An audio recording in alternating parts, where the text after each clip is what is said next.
Pegasus जासूसी मामले को सरकार को घेरने के लिए राहुल गांधी ने आज विपक्षी दल के नेताओं को चाय पर निमंत्रण भेजा है, जहां पेगासस जासूसी मामले पर आगे की रणनीति तैयार की जाएगी। कांग्रेस सांसद राहुल गांधी ने आज सुबह 9:30 बजे विपक्षी नेताओं को नाश्ते पर बुलाया है। राहुल गांधी की तरफ से दिल्ली के कॉन्स्टिट्यूशन क्लब में दोनों सदनों के विपक्षी दलों के सभी फ्लोर लीडर्स को न्योता भेजा गया है। सूत्रों के मुताबिक इस दौरान पेगासस जासूसी मामले को लेकर संसद में संयुक्त रणनीति पर चर्चा हो सकती है।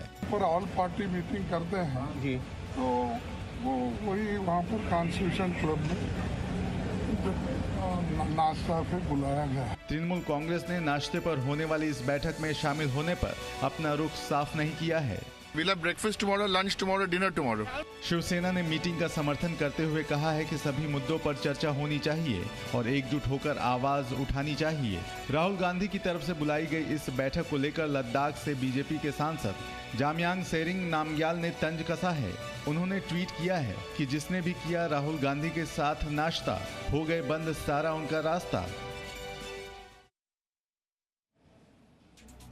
मोल्डो में भारत और चीन के बीच 12वें दौर की कॉर्प्स कमांडर स्तर की बातचीत खत्म हुई। दोनों देश शांति बनाए रखने पर सहमत हुए।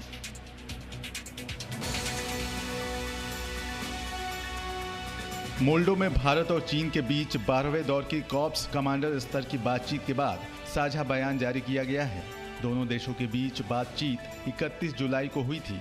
साझा बयान में कहा गया है कि बैठक का दौर रचनात्मक था, जिसने दोनों देशों की आपसी समझ को और बढ़ाया है। साथ ही सभी आपसी मुद्दों को शीघ्रता से हल करने पर भी सहमति बनी है।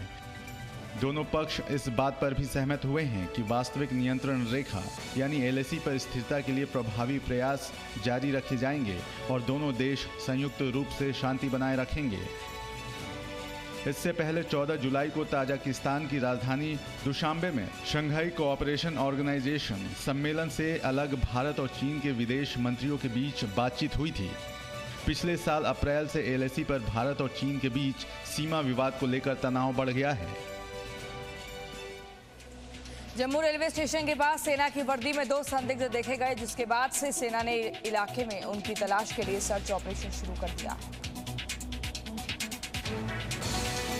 जम्मू रेलवे स्टेशन के पास सेना की वर्दी में 2 संदिग्ध देखे गए हैं। ये दोनों संदिग्ध एक बार्बर शॉप पर आए थे, लेकिन शक होने पर जब सेना के एक जवान ने उनसे पूछताछ की और पहचान पत्र दिखाने को कहा तो वो वहां से भाग गए।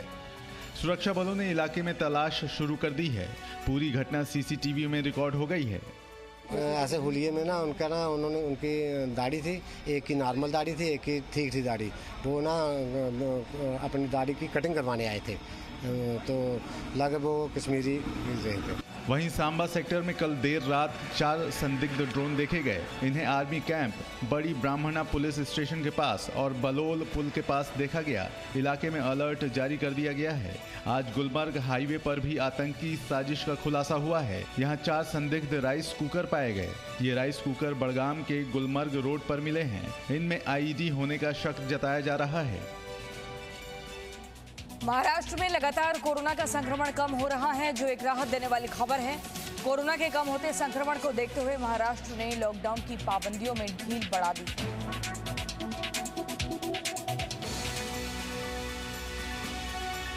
महाराष्ट्र सरकार ने मुंबई समेत राज्य के 25 जिलों में लॉकडाउन की पाबंदियों में ढील बढ़ा दी है। मुंबई समेत इन 25 जिलों में हफ्ते में 5 दिन दुकानें रात 8 बजे तक खुलेंगी। शनिवार को दुकानें दोपहर 3 बजे तक खुलेंगी।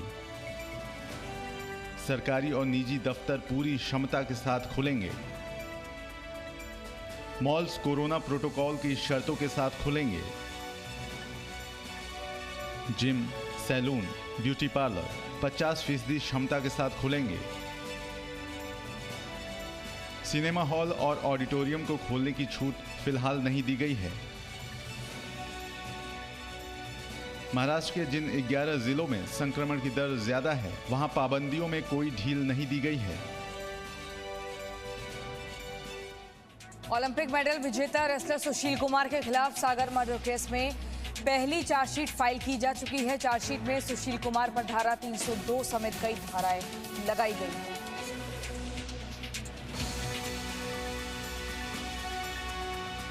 ओलंपिक मेडल विजेता रेसलर सुशील कुमार के खिलाफ सागर मर्डर केस में कल पहली चार्जशीट फाइल की गई। दिल्ली की रोहिणी कोर्ट में क्राइम ब्रांच ने इस केस के 13 आरोपियों के खिलाफ चार्जशीट दाखिल की।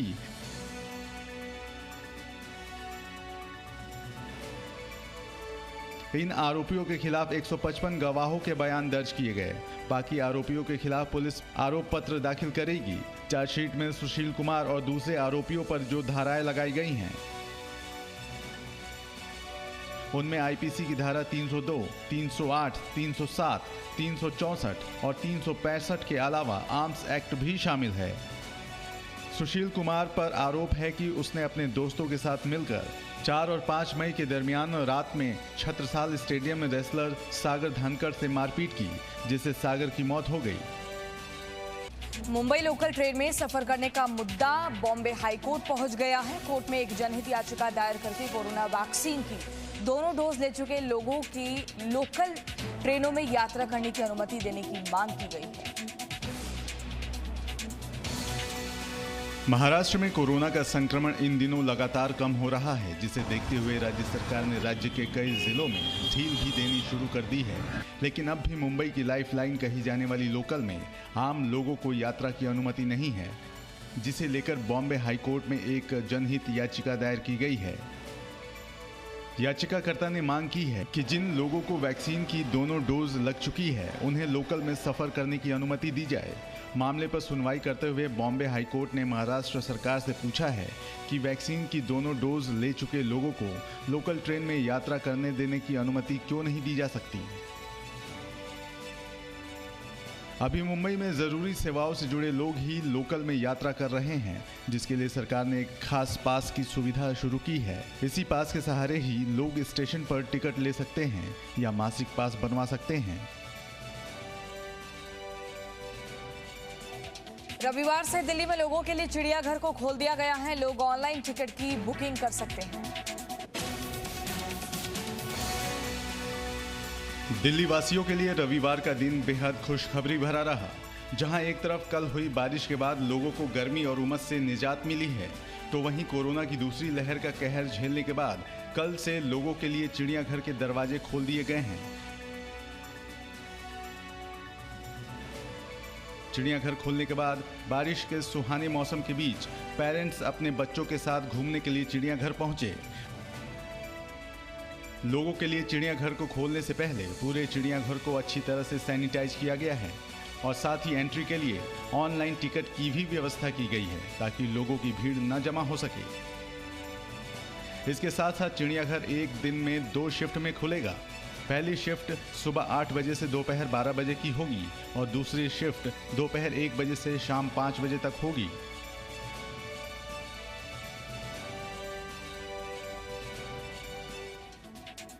मध्य प्रदेश के बैतूल में बाघ को जहर देकर मारने वाले 3 आरोपियों को वन विभाग की टीम ने गिरफ्तार किया है और उनके पास से बरामद बाघ के पंजे और खाल को जब्त कर लिया है। मध्य प्रदेश के बैतूल में बाघ को जहर देकर मारने का मामला सामने आया है, जिसमें पुलिस ने कार्रवाई करते हुए 3 लोगों को हिरासत में ले लिया है। पुलिस ने आरोपियों के पास से बाघ के 4 पंजे और खाल बरामद की है। छिंदवाड़ा में 3 साल पहले एक बाघ को जहर देकर मारा गया था और मारने के बाद उसकी खाल और पंजों को महाराष्ट्र के नागपुर में बेचा जा रहा था। लेकिन तभी वन विभाग की टीम ने उन्हें पकड़ लिया, जिसके बाद ये मामला सामने आया।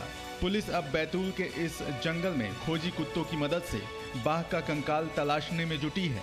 तलाशी के दौरान वन विभाग को कई हड्डियां मौके पर मिली, लेकिन इन हड्डियों से साबित नहीं हो सका कि ये हड्डियां बाघ की ही हैं। वन विभाग की टीम इसके साथ साथ इस बात की भी तहकीकात कर रही है कि इस मामले में कोई बड़ा तस्कर गिरोह तो शामिल नहीं है। बाराबंकी में भी बारिश और बड़े जलस्तर की वजह से सरयू नदी उफान पर है। मिट्टी का कटान हो रहा है। कटान के डर से लोग अपना घर तोड़ रहे हैं। लगातार हो रही बारिश की वजह से नदियों का जलस्तर बढ़ता जा रहा है, जो नदियों के किनारे रहने वाले लोगों के लिए चिंता बढ़ा रहा है। बाराबंकी में भी बारिश और बढ़े जलस्तर की वजह से सरयू नदी उफान पर है, जिसकी वजह से मिट्टी का कटान भी हो रहा है। नदी के किनारे रहने वाले लोग डरे हुए हैं। उन्हें इस बात का डर सता रहा है कि कहीं मिट्टी के कटान की वजह से उनका घर भी पानी में न समा जाए, जिसके चलते लोग खुद अपने घरों को तोड़ रहे हैं। तस्वीरों को देखकर आप अंदाजा लगा सकते हैं कि लोगों के लिए बाढ़ का पानी कितनी बड़ी मुसीबत बन गया है। जिस घर को लोगों ने बड़े अरमान से बनाया, आज उसे ही अपने हाथों से तोड़ना पड़ रहा है। मकान तोड़ जाना, नदी कटान की वजह से, नदी काट रही है, इसलिए मकान तोड़ गिरा दे रहे। बंगाल और मध्य प्रदेश में बाढ़ की वजह से जनजीवन अस्त व्यस्त हो गया है। कई गांव बाढ़ की चपेट में आ गए हैं, जिन्हें रेस्क्यू करने के लिए सेना की मदद ली जा रही है।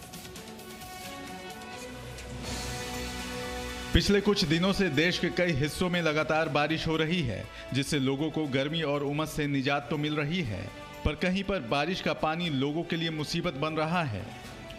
पश्चिम बंगाल के हुबली में बाढ़ का पानी इतना ज्यादा भर गया है कि लोगों को सुरक्षित बाहर निकालने के लिए सेना को नाव का सहारा लेना पड़ रहा है। तो वहीं मध्य प्रदेश के शिवपुरी में बाढ़ के पानी में फंसे लोगों को निकालने के लिए सेना के हेलीकॉप्टर की मदद ली जा रही है। शिवपुरी में बाढ़ की वजह से कई लोगों की मौत हो चुकी है। मध्य प्रदेश में ग्वालियर, गुना, शिवपुरी समेत 8 जिलों में बारिश को लेकर रेड अलर्ट जारी किया गया है। तो वहीं राजधानी भोपाल समेत कई अन्य जिलों में ऑरेंज अलर्ट जारी किया गया है। मध्य प्रदेश में बाढ़ बारिश को देखते हुए राहत बचाव के लिए एनडीआरएफ और एसडीआरएफ की टीमों को जिले में तैनात कर दिया गया है। और अब आपको दिखाते हैं राजस्थान के 12 जिले की तस्वीर, जहां बारिश के बाद पानी पुलिस थानों में भर गया है और 12 जिले में नदियां उफान पर हैं, जिसकी वजह से आसपास के इलाकों में बाढ़ का खतरा मंडरा रहा है। राजस्थान के 12 जिले में पिछले 3 दिनों से लगातार मूसलाधार बारिश हो रही है, जिसकी वजह से कई जिलों में बाढ़ जैसे हालात उत्पन्न हो गए हैं। तस्वीरें हैं राजस्थान के 12 जिले की, जहां बारिश के बाद पुलिस स्टेशन में पानी भरने लगा और देखते ही देखते कुछ ही मिनटों में पूरा पुलिस स्टेशन तालाब में तब्दील हो गया। दफ्तर से लेकर जेल तक सब पानी में जलमग्न हो गए। पानी भर जाने की वजह से पुलिस कर्मचारियों के साथ साथ कैदियों को भी काफी परेशानियों का सामना करना पड़ा।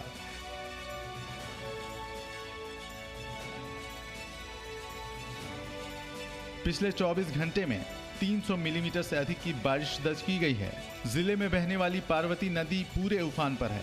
मौसम विभाग ने 12 के कई इलाकों में बारिश को लेकर रेड अलर्ट जारी किया है।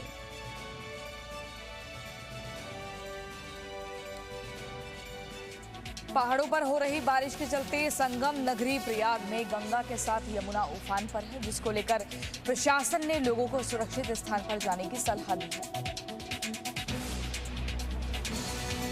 बरसता आसमान, आफत में लोगों की जान। उत्तराखंड में हो रही लगातार बारिश की वजह से प्रयागराज में गंगा का जलस्तर लगातार तेजी से बढ़ रहा है। बढ़ते जलस्तर को देखते हुए प्रशासन ने निचले इलाकों में रहने वाले लोगों को घर खाली करके सुरक्षित स्थान पर जाने के आदेश दिए हैं। नदी का जलस्तर बढ़ रहा है, जो भी ये किनारे नदी के हैं, अपने सामान वगैरह पहले से ही ऊपर स्थान पे शिफ्ट कर लें। जिसके बाद से लोग घरों को खाली करके सड़कों के किनारे अपने तंबू लगा रहे हैं। पहाड़ पर हो रही बारिश के चलते हफ्ते भर से गंगा के साथ साथ यमुना भी उफान पर है और दोनों नदियों का जलस्तर 10 सेंटीमीटर प्रति घंटे की रफ्तार से बढ़ रहा है, जिसे देखते हुए प्रयागराज, फाफामऊ और नैनी के इलाकों में केंद्रीय जल आयोग की टीम के साथ साथ एसडीआरएफ की टीम हालात पर लगातार नजर बनाए हुए है। 3-4 दिन से लगातार गंगा जमुना का दोनों का जलस्तर बढ़ रहा है। अमेरिका के कई इलाकों में बाढ़ की चपेट दिख रही है। जो तालाब कभी एकदम सूखे थे, उनसे पानी ओवरफ्लो होकर बह रहा है। कोरोना के संक्रमण से पूरी दुनिया जूझ रही है। कोरोना का लगातार हो रहा म्यूटेशन दुनिया भर की सरकारों के साथ साथ लोगों की भी चिंता बढ़ा रहा है, जिससे बचने के लिए सरकार लगातार प्रयास कर रही है। इसीलिए कश्मीर के मुगल गार्डन में आने वाले पर्यटकों का गेट कोरोना टेस्ट किया जा रहा है, नेगेटिव रिपोर्ट आने के बाद ही पर्यटकों को गार्डन में जाने की इजाजत है। पिछले 24 घंटे में जम्मू कश्मीर में कोरोना के 109 केस सामने आए हैं। बहुत अच्छा लग रहा है, बाहर से आके पंजाब से आए हैं हम लोग, तो बहुत बढ़िया लग रहा है। स्थानीय प्रशासन का मानना है कि कोरोना के संक्रमण को रोकने के लिए ऐसा किया जा रहा है। हमने प्रॉपर जो कोविड अप्रोप्रिएट बिहेवियर है, कोविड SOPs बिल्कुल फॉलो करके टूरिस्ट को हम परमिट कर रहे हैं गार्डन्स में। असम मिजोरम के बीच चल रहे सीमा विवाद को लेकर पूर्वोत्तर के बीजेपी सांसदों ने प्रधानमंत्री नरेंद्र मोदी से संसद भवन में मुलाकात की। असम मिजोरम के बीच चल रहे सीमा विवाद को लेकर पूर्वोत्तर के बीजेपी सांसदों ने प्रधानमंत्री नरेंद्र मोदी से संसद भवन में मुलाकात की। असम और मिजोरम के मुख्यमंत्रियों ने भी ट्वीट करके समस्या को सुलझाने के लिए बातचीत को आगे बढ़ाने पर राजी दिखे।